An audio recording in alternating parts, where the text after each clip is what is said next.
Hey guys, how's it going? Hope you're doing well. My name is Crown, and today I'm going to read you some very interesting stories that I hope that you're gonna love. And now, without further ado, let's go!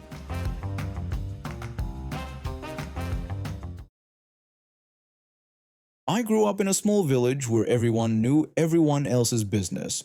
My childhood was pretty ordinary except for one thing that made it special: an old man who lived on a small farm just off the main road.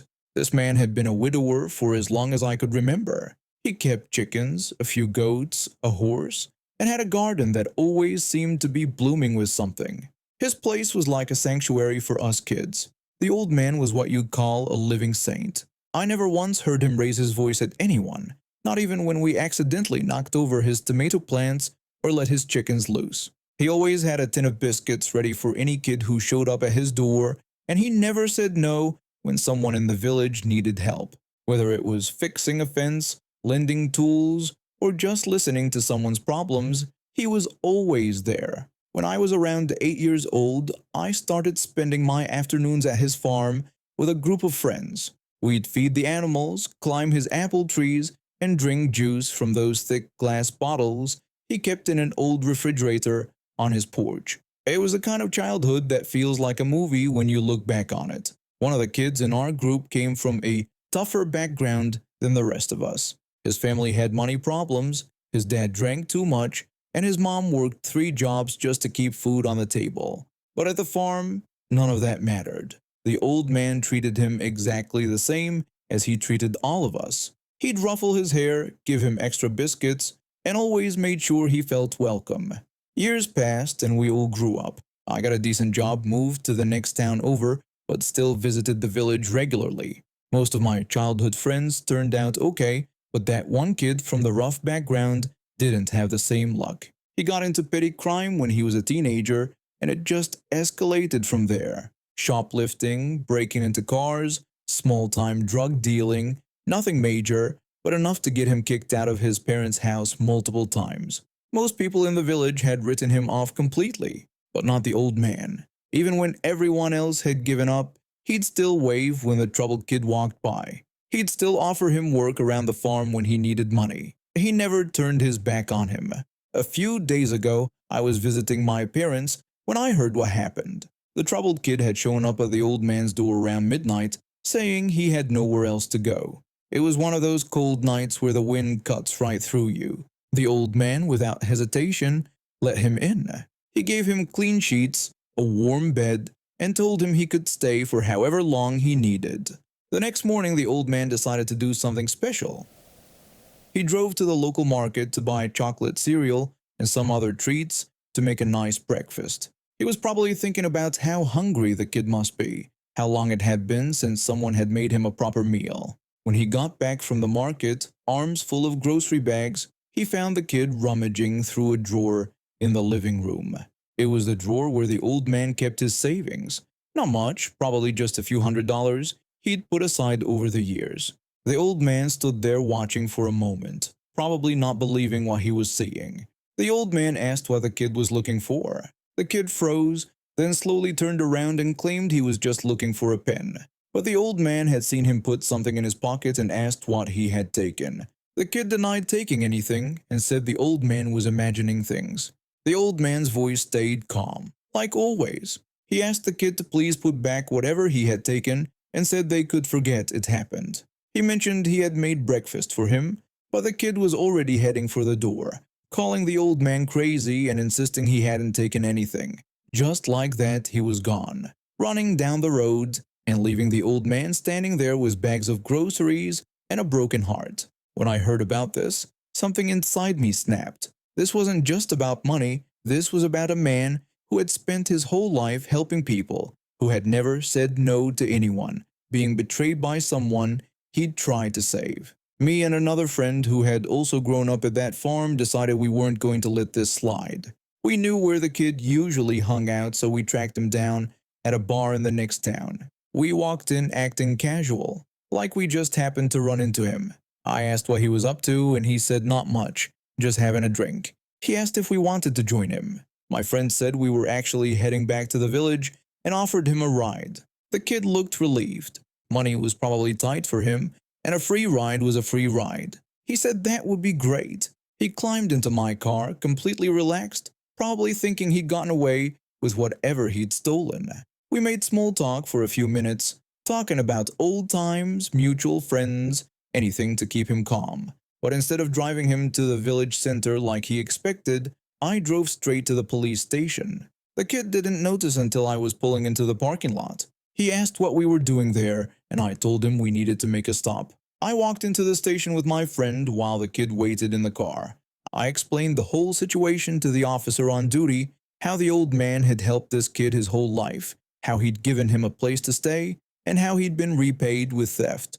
The officer asked if the victim was willing to press charges. I said I thought so and that he was probably at home. The officer told us to bring the suspect inside and said they would call the victim to get his statement. When we brought the kid inside, he started to panic. He kept denying everything, but his story kept changing. First he said he'd never been to the old man's house, then he said he had been there but hadn't taken anything, then he said maybe he had borrowed something but was planning to return it. The officer called the old man and asked him to come down to the station. While we waited, the kid finally broke down and confessed. He'd taken $200 from the drawer, money the old man had been saving to fix his roof before winter. The kid said he was desperate and owed some people money who were going to hurt him. He claimed he was going to pay the old man back and swore he meant it. The officer asked when he was going to pay him back since he didn't have a job. The kid said he would have figured something out. When the old man arrived at the station, I expected him to be angry. I expected him to want justice, to demand that the kid face what he had coming for, what he'd done. But that's not what happened. The old man walked in, saw the kid sitting there in handcuffs, and his face just crumpled. He started crying right there in the police station. The officer asked if he was all right and if he wanted to press charges, but the old man wasn't crying about the theft. He looked at me and my friend and said he thought we had all forgotten him. He said he hadn't seen any of us kids in so long and thought maybe he didn't matter anymore, that all those afternoons at the farm didn't mean anything to us. That hit me like a punch to the gut. He was right. When we'd gotten older, busier with our own lives, we'd stopped visiting. We'd wave when we drove by, maybe stop for a quick chat if we saw him in town, but we hadn't really spent time with him in years. We'd taken for granted that he'd always be there, that he'd always be the same kind, generous man who had helped raise us. I told him of course he mattered, and that he was the reason half of us turned out okay. My friend added that he had kept us out of trouble when we were kids and given us a place to go when things were rough at home. The old man asked why it had taken something like this to bring us back. I didn't have a good answer for that. The truth was, we'd gotten comfortable. We'd assumed he was fine on his own, that he didn't need us the way we'd needed him when we were young.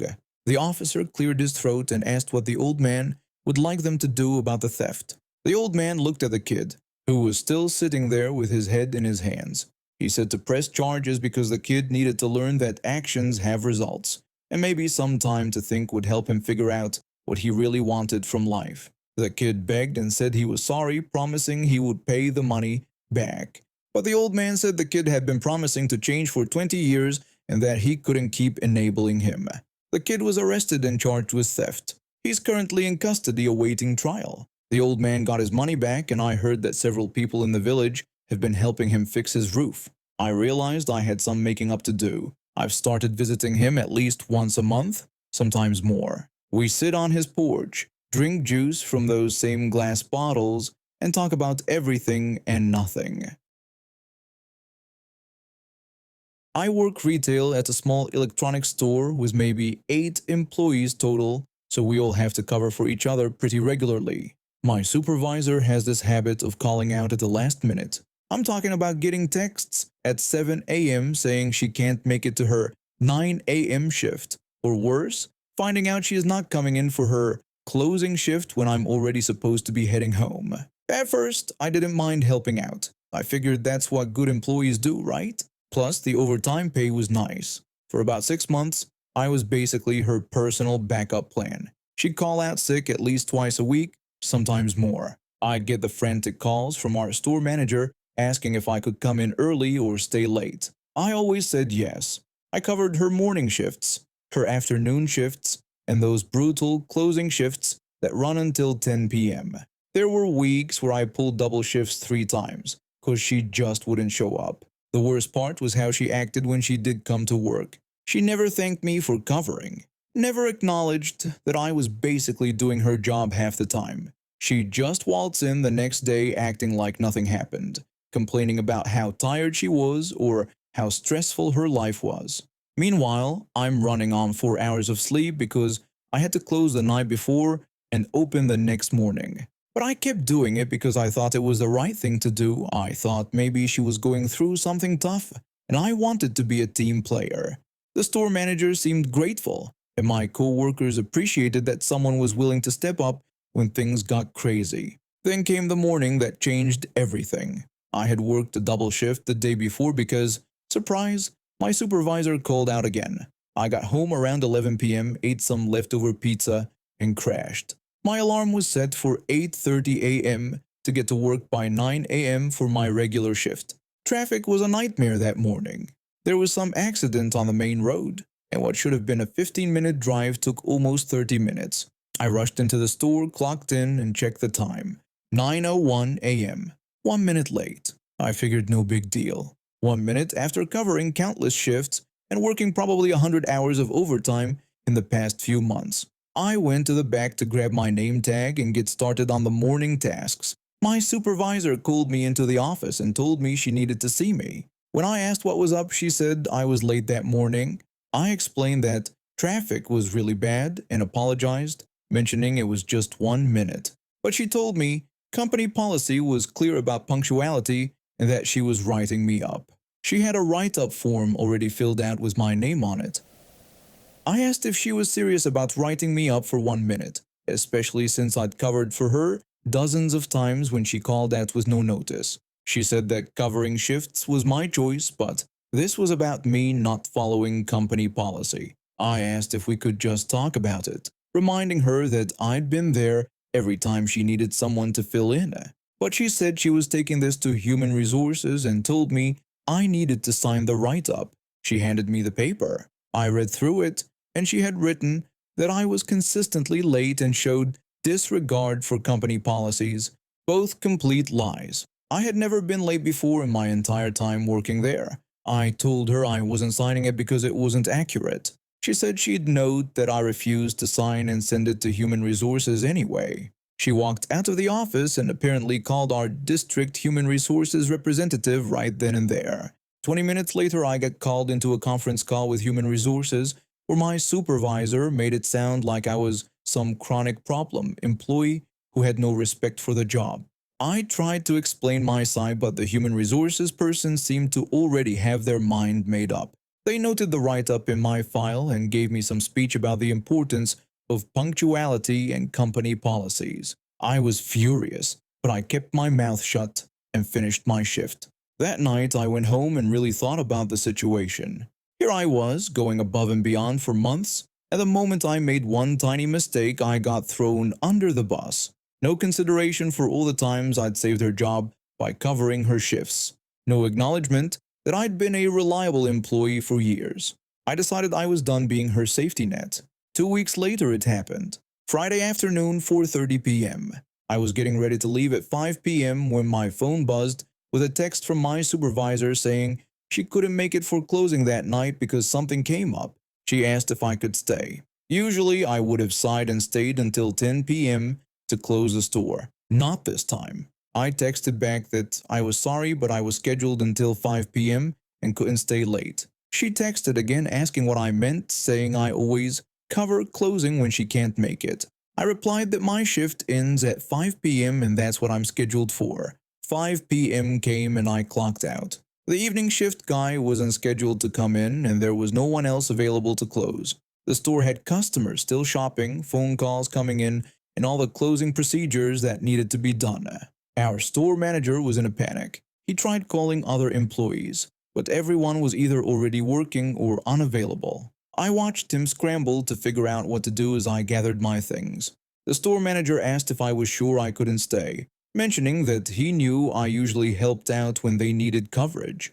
I apologized but said I was trying to be more careful about following company policies because I didn't want to get in trouble for anything. I left at exactly 5 p.m. The store manager ended up having to stay until 10 p.m. to close everything himself, which meant he missed his daughter's soccer game. Around 8 p.m. my phone started ringing. My supervisor was calling me non-stop. When I finally answered, she asked why I didn't stay to close, saying she knew she needed someone to cover. I told her I figured she'd want me to be on time and follow company policies exactly because I didn't want to risk another write-up. She said that was completely different and that she was talking about helping the team. I reminded her that I was talking about being 1 minute late after covering for her for months, but apparently company policies were more important than being helpful. She tried to argue with me, but I just hung up. She called back 3 more times that night. I didn't answer. The next week, she called out again on a day I was supposed to work a short shift. This time, the store manager called me directly asking if there was any chance I could stay late since he knew I usually helped out when they needed coverage. I apologized but said I was scheduled until 3 p.m. that day, asking if company policy said I should stick to my scheduled hours. The store manager had to close early that day because there was no one to cover the evening shift. After that second incident, something interesting happened. My supervisor suddenly stopped calling out as much. She started showing up for most of her shifts and only called out when she was actually sick. The store manager also started scheduling backup coverage in advance instead of relying on last-minute calls. It's been 3 months since the write-up incident, and my supervisor hasn't asked me to cover a single shift. She's also been a lot more professional with me at work. No more attitude, no more acting like I owe her something. That write-up is still in my file, but it doesn't matter anymore. My work speaks for itself, and now I only do the job I'm actually paid to do. No more free overtime, no more dropped plans, and no more being taken advantage of. 2 years ago, I made the decision to install solar panels on my roof. I'd just gotten a new job as an electrical engineer at a renewable energy company, and the irony of not having solar panels on my own house while designing solar systems for others wasn't lost on me. Plus, with rising electricity costs and the tax incentives available, it just made financial sense. I did all my research, got the proper permits, and hired a reputable company to install a 20-panel system on my south-facing roof. The installation went smoothly, and within a month I was already seeing significant savings on my electric bill. My panels were producing more energy than I was using during peak sunlight hours, so I was even selling excess power back to the grid. Everything was perfect until Karen moved in next door about 6 months later.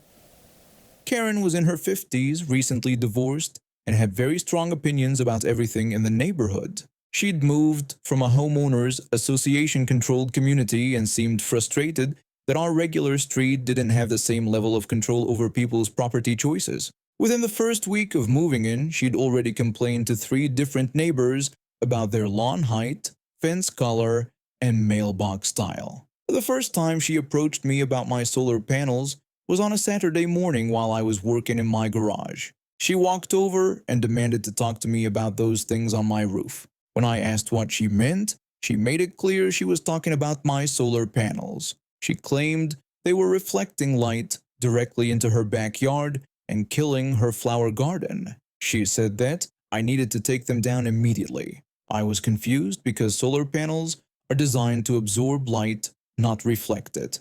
I tried to explain this to her, telling her that solar panels actually absorb sunlight to convert it into electricity and don't reflect light any more than a regular roof would.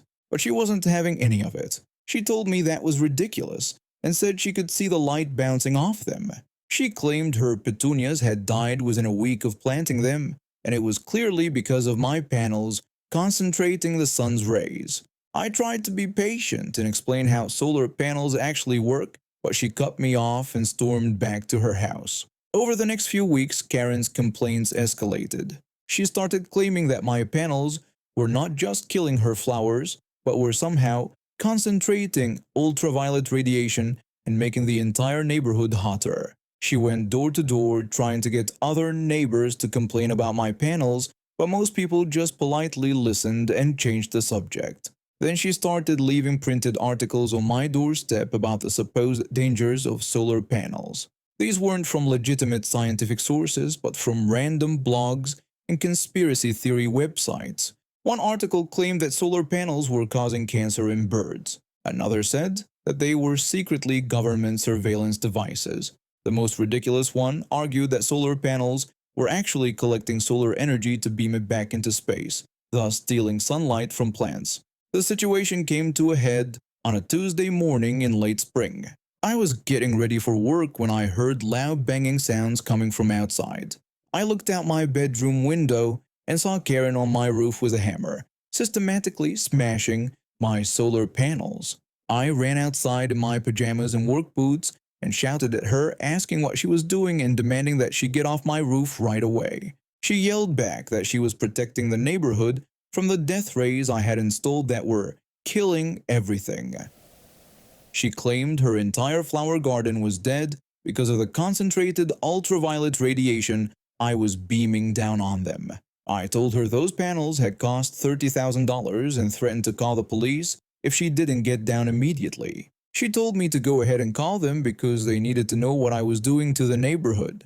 She claimed she had documented everything and said the temperature in her backyard had increased by at least 10 degrees since I put the panels up. I immediately called the police while trying to convince her to come down. She had already destroyed 8 of my 20 panels and was working on the 9th when the first patrol car arrived. The officer who responded was professional but clearly had never dealt with anything quite like this before. He ordered her to come down from the roof immediately. She told him she was glad he was there and claimed I had installed illegal radiation concentrators on my roof that were destroying the neighborhood. She actually pointed to her backyard and told him to look at what the panels had done to her flowers. Sure enough, there was a dead flower garden in her yard. But anyone with basic gardening knowledge could see that the plants had died from overwatering and poor soil drainage, not from imaginary focused sunlight. The officer explained to her that those were solar panels, that they were legal, and that they didn't work the way she thought they did. She said that was what they wanted him to believe, and claimed the solar panel industry had everyone fooled. It took 2 officers and a firefighter with a ladder to get Karen down from my roof safely. By that point, she had destroyed 12 of my 20 panels, causing over $18,000 in damage. At the police station, Karen continued her rant about solar panels and ultraviolet radiation concentration. She had brought a folder full of printed articles from conspiracy websites and kept saying that the officers needed to arrest me instead of her. She told them they were arresting the wrong person and claimed I was the one endangering the public with my radiation concentrators. The desk sergeant, who had been listening to this for 20 minutes, finally lost his patience. He explained to her that solar panels absorb light and don't concentrate it or reflect it. She accused him and everyone else of being part of a cover-up and claimed the solar industry had brainwashed everyone. I pressed charges for vandalism and destruction of property. My insurance covered most of the damage, but I still had to pay a $3,000 deductible and deal with weeks without full solar production while the panels were being replaced. Karen was charged with criminal mischief and trespassing. During the court proceedings, she represented herself and spent most of her time trying to convince the judge that solar panels were dangerous weapons that concentrated solar radiation. She brought the same folder of conspiracy theory printouts as evidence. The judge was not impressed. Karen was sentenced to 60 days in jail and ordered to pay full restitution for the damage to my panels plus court costs. The total came to $22,000. 6 months later, when I was getting my mail, Karen had been released from jail but was struggling to pay the restitution. She was working 2 part-time jobs and had to sell her car to make the payments. When I was walking back from the mailbox, I noticed something interesting in her backyard. She had planted a new flower garden, and this time she had actually researched proper soil drainage and watering techniques. Her flowers were thriving. It turns out that solar panels had nothing to do with her gardening failures after all. Karen still lives next door, but she doesn't talk to me anymore. I've been dating my girlfriend for about 2 years now. We moved in together 8 months ago after I lost my job and couldn't afford my old place anymore. She makes decent money, while I've been scraping by, doing freelance graphic design work and the occasional odd job. Money's always been tight for me, but she's never really had to worry about it. Her parents helped her through college, and she landed a good job right after graduation. Last Tuesday, she got a call that her aunt had passed away suddenly. I felt terrible for her because she was really close to this aunt. The woman practically raised her when her parents were going through their messy divorce. I tried to be supportive, made her tea, held her while she cried, took care of dinner so she didn't have to worry about anything. But then Thursday night, she dropped a bomb on me. She told me she needed me to leave the apartment for the week because she wanted to grieve alone. I asked her what she meant by leave, reminding her that this was my home too. She said she just needed space to process everything and asked if I could stay with friends or something. I explained that I didn't really have anywhere to go.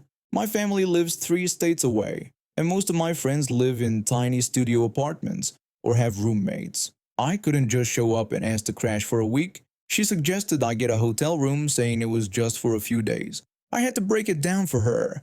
A hotel for a week would cost me a fortune. I was barely making rent as it is. Even budget hotels cost around $60 a night, which would be over $400 for a week. I told her I didn't have that kind of money sitting around. She got this look on her face like I just said something completely unreasonable. She claimed it wasn't that expensive and that there were budget places. I tried to explain that for me, it really was that much money. I only had about $800 in my checking account and rent was due next week. She seemed frustrated and told me to just forget it.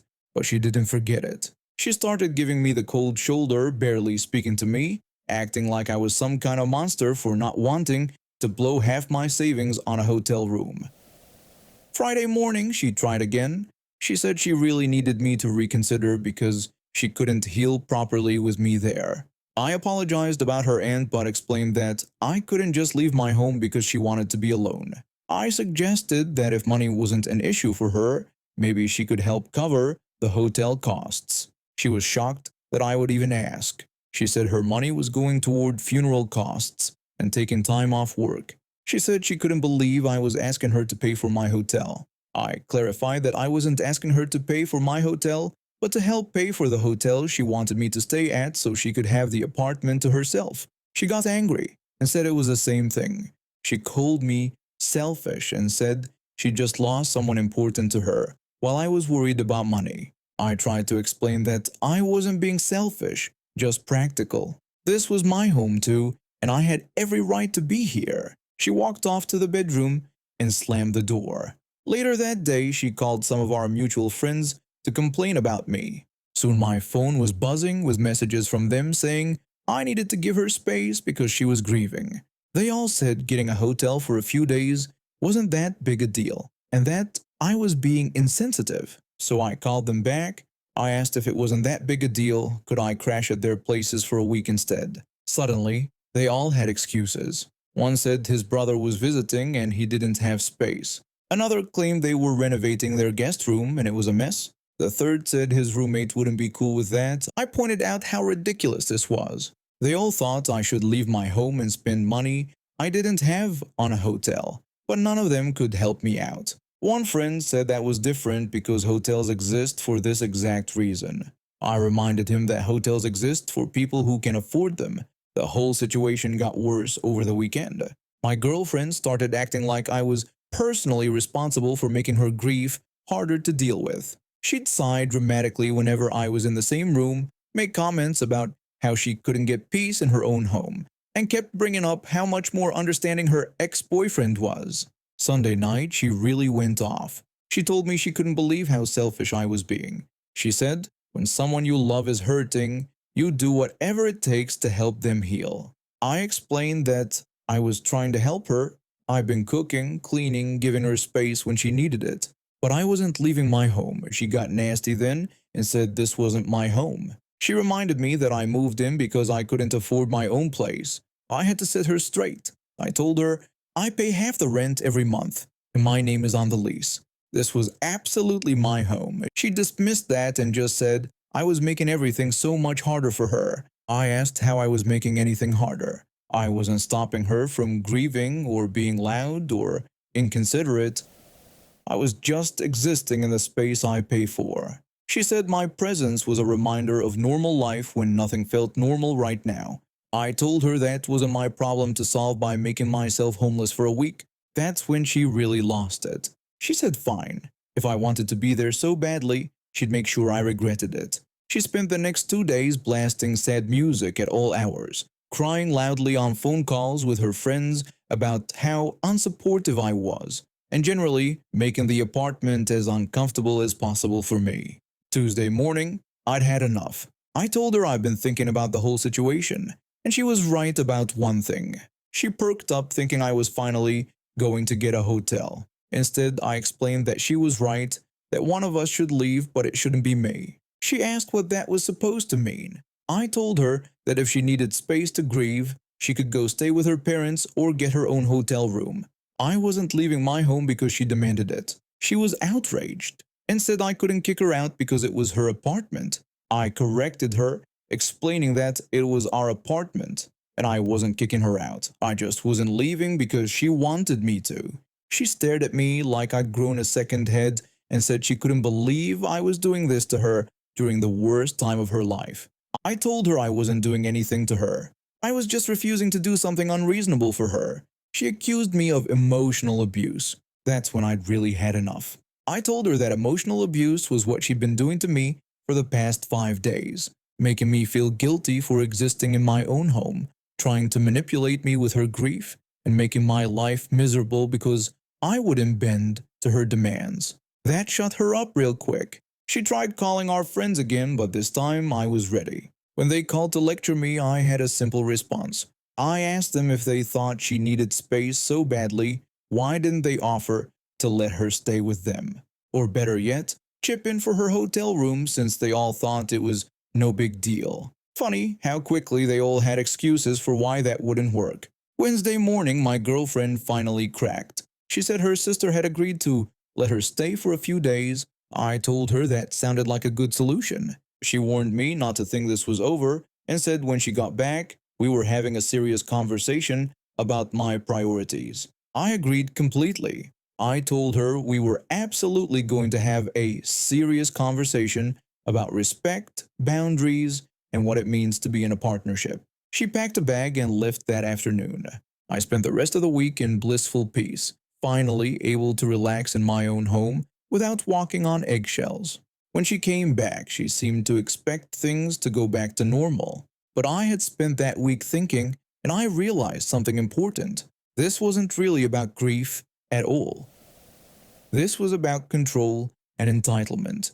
She was so used to getting her way that she couldn't handle being told no, even when her demands were completely unreasonable. She said she was ready to talk about us now. I told her that was good because I'd already started packing her things. She was shocked and said I couldn't break up with her while she was grieving. I explained that I could break up with her anytime I wanted, and I was breaking up with her because she tried to kick me out of my own home and then made my life hell when I refused. She protested that she was grieving and that people do crazy things when they're grieving.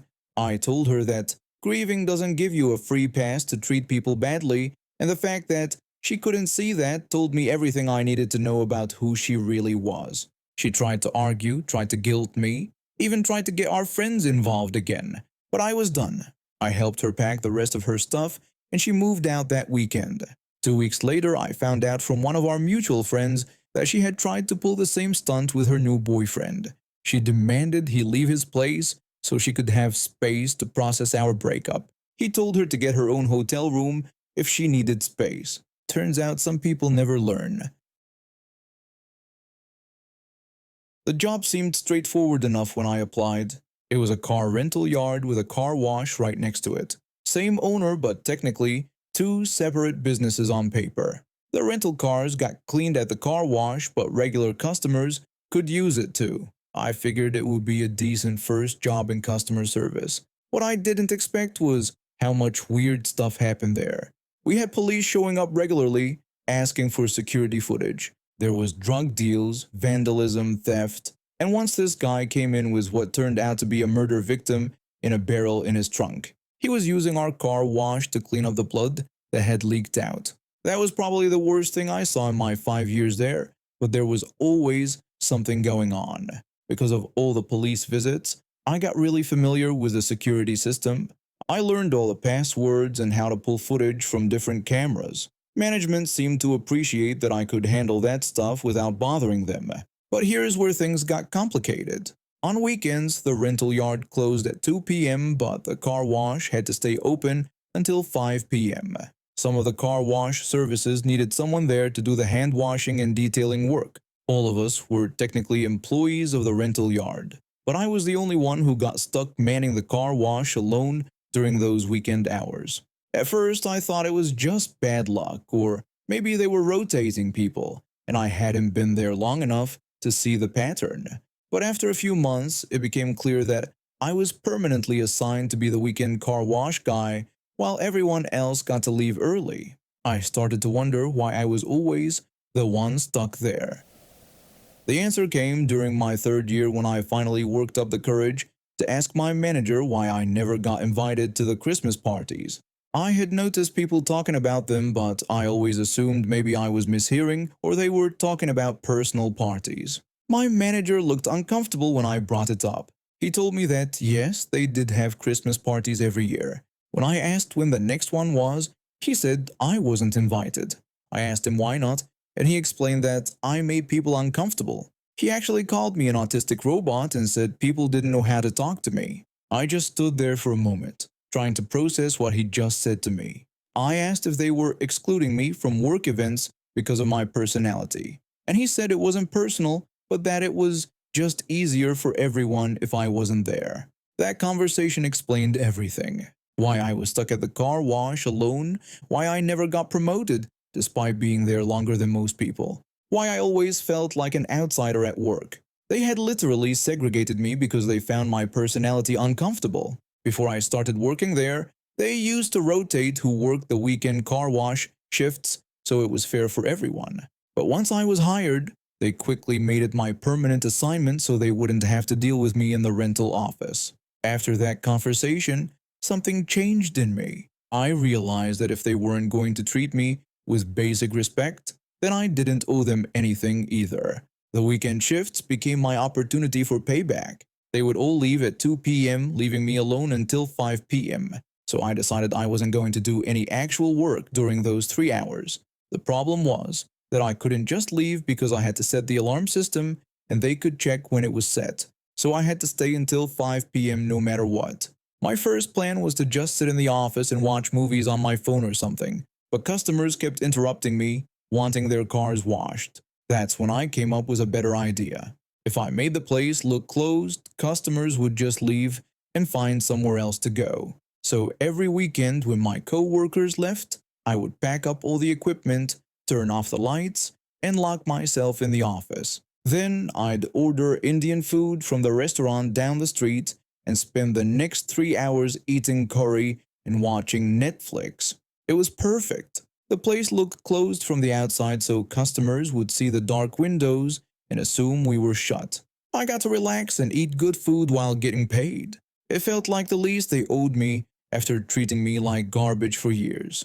This worked beautifully for about 2 weeks. Then one Saturday afternoon around 4:30 my phone rang. It was my boss. He told me he had just gotten a call from a customer saying we were closed but the customer had checked online and we should be open until 5. I told him that was weird because we were open. He said the customer told him the place looked dark and no one answered when he knocked. I tried to stay calm. I suggested maybe the customer was knocking on the wrong door. Then my boss dropped the bomb. He said he was looking at the security cameras right now and could see me sitting in the dark eating something. My stomach dropped. I had completely forgotten about the cameras. I told him I was just taking a quick break and could help the customer if he came back. He asked me why I was taking a break in the dark, and I said the lights were hurting my eyes, so I turned them off for a few minutes. He asked how long I'd been on this break since it was already 4:30. I lied and said just 30 minutes, claiming I had closed early because it was slow. He wasn't happy But since I said it was only 30 minutes instead of the full 3 hours, he let it slide with just a warning. But I wasn't ready to give up my scheme. I just needed to solve two problems: customers calling the boss when they couldn't reach us, and the boss being able to watch me on the security cameras. The phone issue was tricky because the car wash didn't have its own phone line. All calls went to the rental office next door, and when no one answered there, they automatically forwarded to the boss's cell phone. The camera issue seemed harder to solve, but then I remembered that I knew all the passwords from helping with police investigations. The security system and the phone system used the same login credentials, so I came up with a new plan. Every weekend when my co-workers left, I would log into the phone system and change the forwarding number from my boss's phone to my own phone. Then I would change the password for the security cameras so my boss couldn't log in to watch me. To cover my tracks, I reset the camera password to the default factory setting instead of making up something new. That way, if anyone noticed, I could claim it must have been some kind of technical glitch that reset everything. After I finished my weekend curry session, I would change the phone forwarding back to normal so no one would notice anything different during the week. The plan worked perfectly. For 6 whole months, I spent every weekend afternoon eating Indian food and watching movies while getting paid. Only 3 or 4 people called during that entire time, and I just told them that Google had the wrong hours listed. When customers called asking about getting their car washed because the place looked closed, I would apologize and say we had to close early due to equipment problems. If they mentioned that Google said we were open until 5, I would explain that Google had our old hours and we had changed them recently, but hadn't updated it everywhere yet. When they asked when we would be open again, I would tell them Monday morning. They always accepted the explanation and hung up. My boss never got any complaints because the calls were coming to me instead of him. He never tried to check the cameras because he had no reason to think anything was wrong. It was the perfect crime. They had treated me like I was less than human for years, calling me an autistic robot and excluding me from basic workplace social events. They stuck me in the worst shift and made me work alone while everyone else got to be part of the team. So I took back those 3 hours every weekend. I got paid to eat good food and relax while they thought I was working hard to make their business money. For 6 months, I was finally getting something back from a job that had given me nothing but disrespect. Any business that discriminates against employees for having a different personality deserves to fail. But at least I got some small satisfaction knowing that for half a year, I was beating them at their own game. And now we have reached the end of today's stories. Thank you for watching, and see you next time.